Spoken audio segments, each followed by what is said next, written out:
ahora sabe que aquí en Más que Noticias tenemos nuestro bloque de temas de salud. Y por supuesto, la salud también tiene mucho que ver con cómo nos vemos cada uno de nosotros frente al espejo. Algunas personas que quieren realizar mejoras en su rostro, verse mucho más simpáticos, más guapos, ¿no? Y un cambio muy particular es la rinoplastia. Vamos a hablar de ella esta tarde con la doctora María del Carmen Martínez. Ella es cirujana plástica, estética y reconstructiva. ¿Cómo está, doctora? Muy buenas tardes, bienvenida. ¿Qué tal, Stephanie? ¿Cómo estás? Ahora, una rinoplastia es un tema a veces difícil para alguien que quiere someterse a una operación de este tipo porque el temor es ¿cómo voy a quedar? ¿Cómo va a quedar mi nariz? ¿Se va a notar que me he operado? ¿El cambio va a ser muy radical? ¿Cómo se evalúan estos aspectos con un paciente? Así es, Stephanie. Lo que tú refieres es muy importante. Cuando el paciente por primera vez viene a la consulta, tiene muchas dudas. Realmente tenemos que entender un poco la psicología que lleva detrás de lo que lo está aventando a hacer la cirugía, ¿no? Entonces, muchos de ellos a veces han visto fotos en revistas, imágenes, personas ya operadas quizá en la televisión. Y eso que tú mencionas, que su principal preocupación es cómo voy a quedar, ¿no? A veces extrapolar, decir, bueno, yo quiero la nariz de este actor, o yo quiero la nariz de esta persona. Creo que eso no debe ser tan bueno porque yo no tengo la misma cara que tal actriz. Exactamente. Entonces, tenemos que trabajar la nariz según la anatomía de cada paciente y según que el resultado pueda quedar lo más natural posible. Obviamente, si es que esa es la expectativa del paciente, porque también hay algunos pacientes que buscan un resultado quizá un poco más sofisticado, que se pueda notar. Algunos tienen expectativas más altas, ¿no? Ahora, siempre en la evaluación hay que ver todos los aspectos de la nariz. No solamente que la nariz vaya a quedar bonita, sino hay que ver asimetrías, imperfecciones, que pueden ser a veces de nacimiento y también pueden ser debidas a golpes, contusiones que hayan tenido. Muchos refieren, bueno, yo no tenía jiba y me golpeé y de repente me salió un callo, o mi nariz era recta y me cayó una pelota y se me torció hacia un costado, y a raíz de eso no solamente mi nariz ya no se ve bien, sino tampoco puedo respirar. Entonces hay que ver el punto de vista también funcional, ¿no? La nariz, yo siempre digo, la nariz bonita no sirve de nada si no respira adecuadamente, ¿no? Entonces hay que evaluar ambos aspectos, tanto en el caso de las cirugías primarias como en el caso de las cirugías secundarias, ¿no? Eso, primero, ¿cómo se abordan estos casos de personas que de repente de niños, un codazo de un compañerito y de pronto, uy, tiene una nariz aguileña que yo no tenía? Y claro, cuando te lo cuentan después de muchos años, tú dices, sí será verdad, pero hay ocasiones en las que sí, las personas pasan por este tipo de situaciones siempre con la esperanza de hacerse una rinoplastia. Así es. Entonces, eso que tú mencionas de que a veces los papás llevan al chico, a la chica, a los 15, 16, 17 años y dicen, mi hijo de niño no tenía una jibita y de repente se golpeó y le salió, ¿no?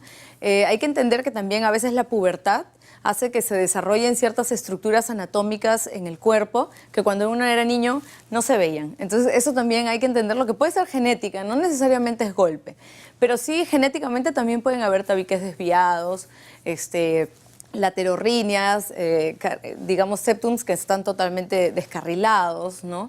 Imperfecciones en las fosas, bueno, hay N tipo de alteraciones, pero lo importante es evaluar bien al paciente y explicarle qué es lo que tiene y qué es lo que se puede lograr con la estructura anatómica que tiene, ¿no? Porque no podemos jugar a, por ejemplo, hay personas que tienen la piel más gruesa que otras. Entonces, una persona que tiene la piel muy gruesa, de repente jamás puede pretender tener una nariz muy pequeña, ¿no? Porque su piel no la podemos cortar.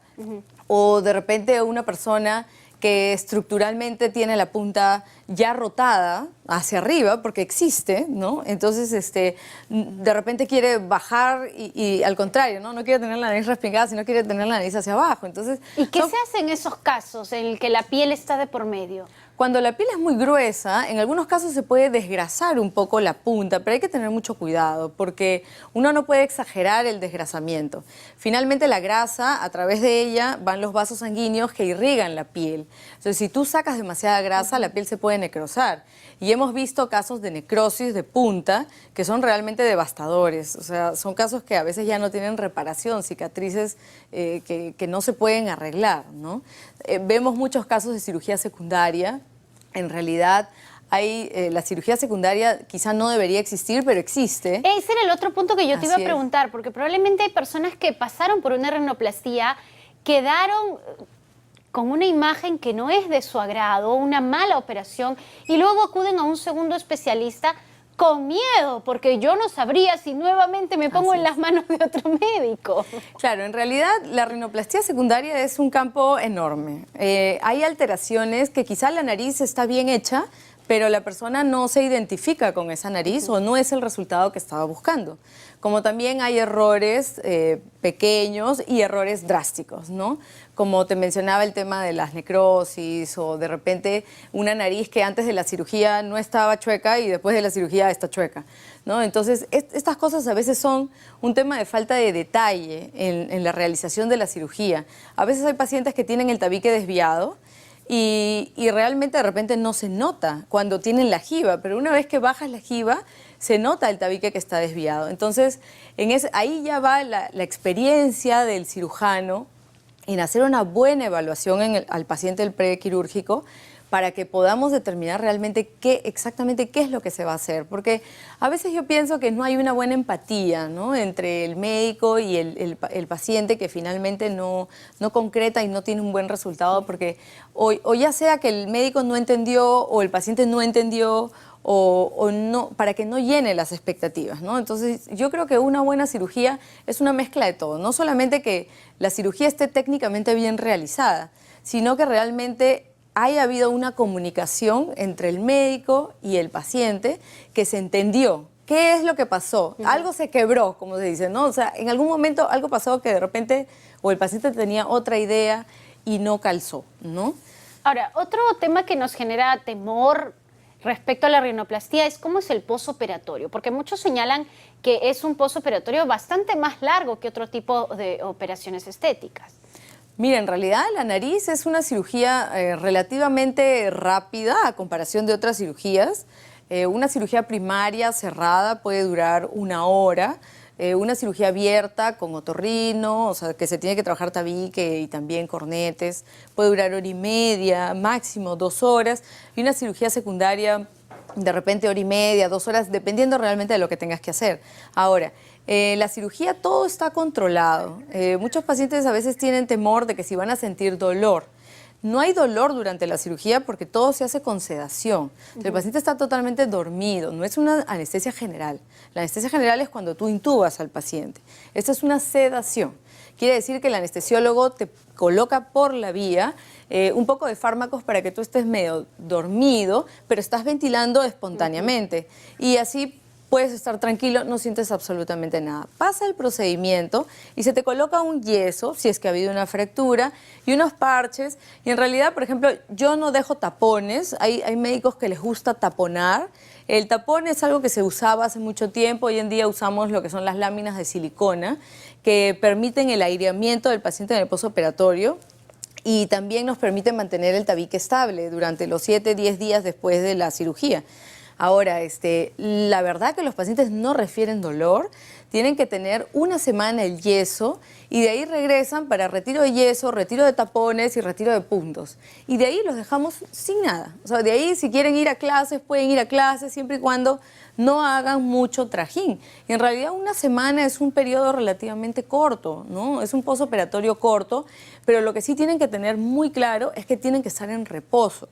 Porque a veces tú les dices al paciente, no, mira, tienes que estar en tu casa, y en su casa hacen de todo. Entonces, el problema principal en un postoperatorio que se pueda complicar en una rinoplastía es el sangrado. Es la única complicación que realmente tú puedes ver en una cirugía de rinoplastía, ya sea solamente estética o funcional. Entonces, si el paciente hace reposo absoluto y se queda en su cama y solamente va al baño y regresa a su cama y va al baño, y así se pasa las 2 primeras semanas idealmente, no va a tener complicaciones. Pero a veces he visto pacientes que a la semana le sacas el yeso, claro, y ya quieren hacer lo que quieran, ¿no? Entonces, por ahí cargó un balón de gas, por ahí decidió caminar un poco más de lo habitual y comienza el sangradito, ¿no? Entonces, eso nosotros sabemos que no es algo complicado, pero el paciente se asusta y puede pasar que está en el centro comercial o en su clase y comienza a chorrear sangre y se asusta no es lo ideal. y se desespera, ¿no? Ahora, doctora, ya para cerrar muy brevemente, los resultados de alguien que anhela pasar por una rinoplastía y que después se siente satisfecho, yo me imagino que no tienen precio. Bueno, en realidad hay precio para todos, o sea, depende mucho de... No, claro, pero de que voy sea al lo tema que de la necesiten. satisfacción claro, uno ha pasado de Así repente por 2 semanas de posoperatorio y cuando uno finalmente se siente bien frente al espejo es donde vale la pena la experiencia. Bueno, hay cambios que son radicales, ¿no? O sea, pacientes que tenían jivas demasiado prominentes que cuando se las retiras y ven su nariz recta quedan realmente sorprendidos o incluso te dicen nunca esperé que este sea realmente el resultado y me encanta, ¿no? O también el hecho, por ejemplo, de que antes no podían respirar y ahora sienten que ingresa aire a sus fosas, es algo que sí, pues como tú dices, no tiene precio realmente, ¿no? Pero bueno, la cirugía en sí, la idea es mejorar la calidad de vida del paciente, ya sea en su desenvolvimiento social y también funcional, ¿no? Para que pueda estar contento, ¿no? Eso es lo ideal. Bien, doctora, muchas gracias por estar con nosotros y por hablar de este tema.